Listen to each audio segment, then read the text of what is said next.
Arsenal faces off against Paris Saint-Germain in the Champions League final, and I could not be more excited for this game. I really couldn't. This is this is what we've all wanted as Arsenal fans, to be competing for the biggest honors and to place ourselves amongst the European greats and the European giants. This is such an important game. Now, been a very small minority within our fan base that is not necessarily writing it off, but they're looking at this competition as like a bonus. And I can sympathize with that because of the fact that it's been 22 years since it's won the Premier League, and that alone is a fantastic achievement, and I get it, and I understand. But when you remove the context of that Premier League title, when you take away the fact that it's been 22 years and all that shit, and you look at this season in isolation, you don't get many opportunities like this. When you look at the run-in that we had in the FA Cup, when you look at the run-in that we had in the Champions League, and when you look at the quality of the competition in the Premier League, it is very rare that you get such a perfect storm of winnable competitions in a single season. You don't get opportunities like that, especially when, at least according to the bookies, we were the clear favorites in every single competition when you look at, quality of the sides, squad depth, etc. And so for us to only walk away with a Premier League title in isolation, when you look back on it, I think we're going to look at that and say that was a missed opportunity to not do more. I know it's very hard to admit that because it's been 22 years and I get it, but remove the context, remove the emotions, look at the season in isolation. And this is a season that deserves more than just one trophy. And this is the one to get, because this is the one that places us amongst the elite of club football. This is the one trophy that Arsenal does not have in its cabinet. And when you win this, your name automatically goes up there with the likes of Real Madrid, Barcelona, Bayern Munich, AC Milan, and company. And granted, some of those guys have 15 to their name. This would be only our first, but you're looked at and you're talked about differently. Winning a Champions League, especially in recent history, you earn a certain level of status and respect that other clubs do not have. And more importantly, I think it reestablishes without a doubt that we are the third biggest club in England, because Chelsea winning two Champions Leagues in recent history has definitely, at the very minimum, created a debate and a dialogue as to whether or not they're actually bigger than us. And we need to reaffirm and establish that status. So this is a very important game for various reasons, and one that I definitely want to win, and that I will be disappointed if we lose. Now, regarding the teams itself, I have to be honest. I think PSG is a clear favorite. I think they have a better team. I think they're playing better football. I think they've been there and they've done it. And so they have, I think, that mental edge. And on top of that, which I can't ignore, they have a better manager. So it's not even like, they're marginally better, but we have a much better manager that can sort of, make that difference and close that gap. I think they beat us in almost every single metric. When you look at, history, heritage, quality of players, form, manager, they have all of those things above us. It's very clear that we're the underdog. But what makes this game interesting is the fact that I think that we are complete antithesis to one another. When you look at their strengths and our weaknesses, it's actually the inverse with us. And I think that's what's going to make this a very interesting game, or at least I hope so. Starting off with PSG, it's very obvious, probably the best attack in Europe. Fluid, lethal, incredible amount of pace, technical ability, tight touch control. Their midfield is full of technical, quality, ball playing ability, ball carrying ability, ball control, pace. They have midfielders that actually control the tempo of the game, which is actually a very rare quality in center midfielders nowadays in modern football. I feel like now everyone is either a whole or everyone is either a holding midfielder or just like a pure attacking number 10. These kind of like old school center midfielders that actually control the tempo of the game is a rare breed now to find. They have two of those, and who are arguably probably some of the best in the world, and two very, very, very capable and electric attacking fullbacks. They're an incredibly technical team that are very intense in the way that they press and are incredible at being able to play out from the back. One of the more difficult teams to actually press and beat them on the counter press and take advantage of any kind of slip ups in their build up. Incredibly solid.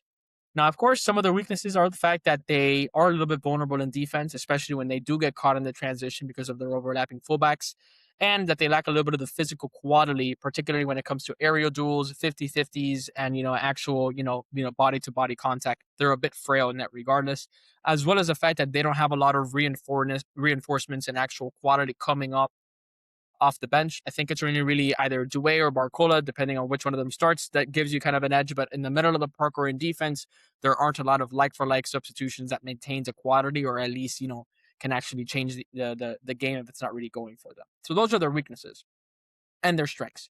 When you look at Arsenal, what are our strengths? Our defensive solidity, how good we are off the ball, how strong we are in aerial duels and in set pieces, our ability to win 50-50 challenges, our physical strength, and our ability to bring on quality off the bench that can either, change the game or hold on to a lead or chase a lead. Those are our strengths. But our weaknesses is the fact that we lack a little bit of technical quality. We're not lethal in the final third. We tend to lack a little bit of fluidity. We're a bit stale and sometimes toothless, relying on set pieces and dead balls to actually be able to, create opportunities and chances for goal. Literally two complete opposites of one another. And so that's what I think is going to be very interesting about this game. It's almost, technical quality, creativity, and attack versus defensive solidity and physicality. And it's a clash of styles, and which one's going to prevail, I really don't know. I tend to lean to PSG. When you look at the history of football, I think that technique and quality has always, prevailed over physicality. I think that's one of the reasons why, England as a whole has never been very successful in international competitions, and why, traditional English clubs weren't very successful in Europe, but actually took an influx of foreign managers to implement a different style of play to see success in Europe, especially in recent years under Guardiola, Klopp, Tuchel, etc. But technical quality tends to prevail over physical quality. So I do think that Arsenal needs to take this game to PSG. And what I mean by that is, of course, be practical, lean on your strengths. But if we think that we're going to be able to just rely on our defensive solidity and try to nick a goal and do a nick and walk away with it and scumbag our way to a win, unfortunately, players like Kvaratskhelia and Ousmane Dembele have way too much quality for us to just defend. I think PSG is scoring at least one goal in 90 minutes. I don't see how we're going to be able to keep them from the back of the net, because unfortunately you have textbook perfect defending for 90 minutes, either one of them on either foot, which is insane. Okay. You can show them on the left or the right foot. Does not matter. Either one of them can produce a moment of brilliance, a moment of magic, and turn a zero chance into a goal. And that is something that Arsenal does not have. And that is something that actually worries me about this particular final. That we can, in theory, be the much better team. And all it takes is one moment of magic from them, and they can win this game. We don't have that. We need to be perfect. And even then, it may not be enough. That is the scariest thing about this PSG side. And that's what I fear the most as an Arsenal fan. So I don't want to rely on our defense. I want us to take the game to PSG. I want Arteta to field an 11 that is a perfect balance between physicality, which is our strength, as well as technical ability. I want to try to dominate the midfield. I want to try to press them high. I want to use their physicality. I want to try to, win aerial duels. I want to try to play out from the back, but also rely on our ability to go over the top. I want to disrupt their game. I want to have tactical fouls. I want to hurt them. I really want to see what he wants to do. And so with that, I'm going to go ahead and kind of dive into different kind of starting 11s that I think he can field. Now, the biggest question is whether or not Timber is actually going to be fit or not. Of course, if he is fit, I think there's no discussion he starts. And if he does start, then it's a matter of what midfield three or front three we want to go with. Personally, I think that the back four of Timber, Saliba, Gabriel, and Calafiori is the obvious choice. I think that gives you the best balance between technical quality as well as physical quality. But in the midfield, I would actually go with a midfield trio of Rice in the 6 and Odegaard and Miles Lewis-Skelly in the 8. And the reason for that is because when I look at the midfield of PSG, it is a midfield that is very good at retaining the ball, a midfield that is very capable of dropping in deep, collecting the ball from the park, controlling the tempo of the game, dictating the rhythm, spreading the ball around, and really dictating how things go. I think Eze is a fantastic player in the final third, but I don't think he has the same kind of quality to be able to drop in deep and control the tempo of the game and win that kind of midfield battle against that three. I think Skelly and Odegaard, along with Rice, is a much more balanced midfield that can actually rival them. Because I don't think that either of them have the quality to beat Joao Neves and Vitinho alone, but their third man of either Emery or Fabian Ruiz, along with that midfield three, I think we can just edge them on the physicality. They beat us technically. I think Skelly Odegaard and Rice are good enough technically, but I think the physicality that they can bring, especially the driving runs from either Rice or Miles Lewis Skelly, can make the difference to make that midfield battle very, very interesting. And up top, Saka, of course, is the one that starts on the right. But then I wonder what Arteta is going to do here, because he can either start with Gyökeres and have him kind of run the channels and try to take the game physically to Pacho and I think it's Marquinhos. Not only does that give us a long ball outlet, it actually stretches their back line a bit. It allows either Trossard and Saka to get a little bit more freedom on the ball. It allows us to maybe try to exploit a bit of extra space, and it'll be constantly occupying and stretching him and making very uncomfortable for PSG. And that would kind of allow Trossard to be able to drift inside, maybe collect the ball a little bit more and take advantage of it. Or he's going to think, we don't have enough technical quality in the middle of the park, so we need to try to beat them from a numerical standpoint, especially if Dembele is going to be dropping in as a false nine. They're going to have four guys in the midfield versus our three. I need to counter that by playing Kai Havertz, who's dropping into the 10 and collecting deep to give us an extra man in the midfield and be able to beat them from a numerical standpoint in the middle of the park and control the game.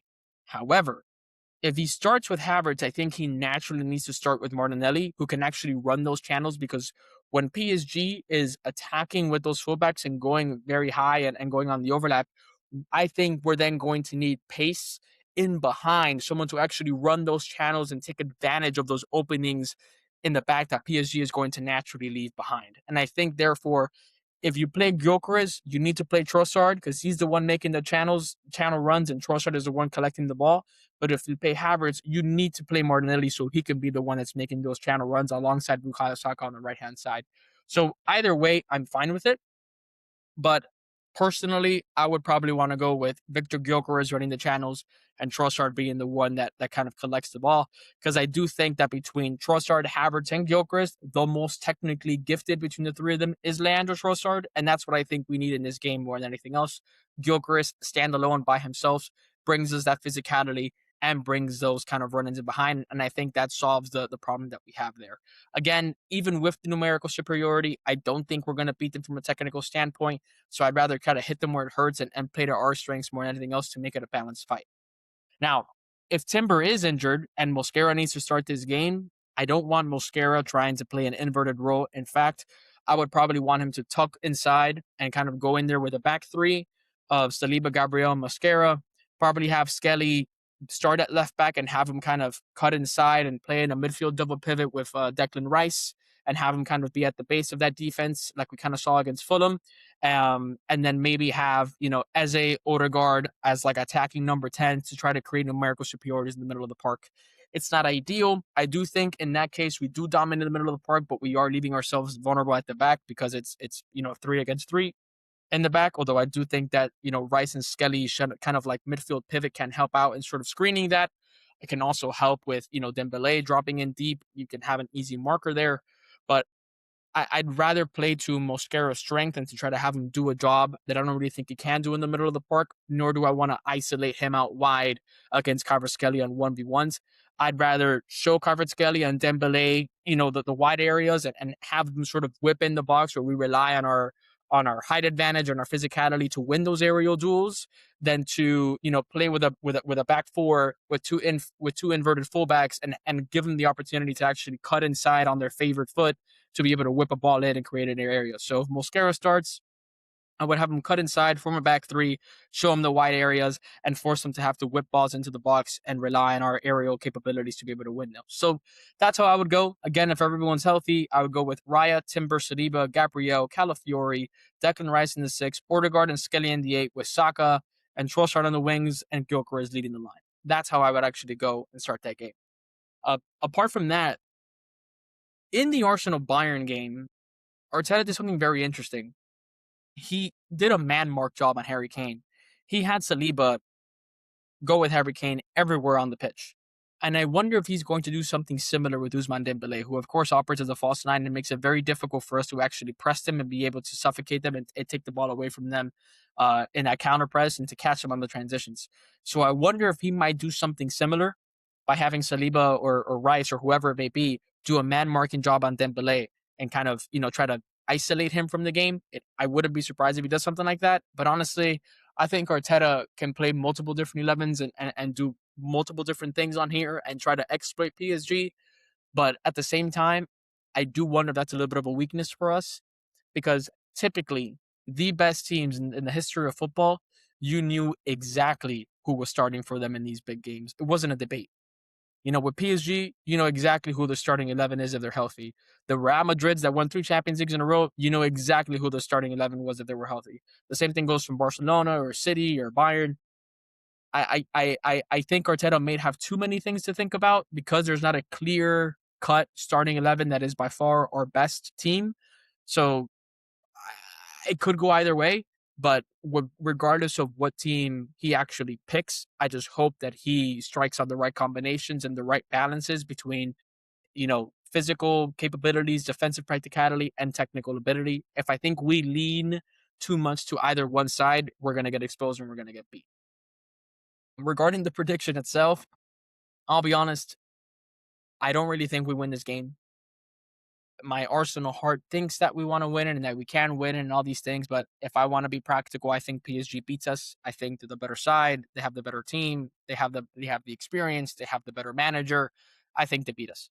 And I think that even if we were to beat them, I'll be honest with you, I don't even think we beat them in 90 minutes. I think if we were to beat them, it's probably because it was a 1-1 draw or a 2-2 draw in 90 minutes. And then when we went into extra time, the quality that we had coming off the pitch, and you start getting tired legs, the physicality, the fact that they, aren't used to that level of kind of, physicality and constant running is what would allow us to get that, winning goal in extra time. I mean, that Milko Marino header in the 115 minute is written in the stars. So that's really the only way that I think I see us winning this game.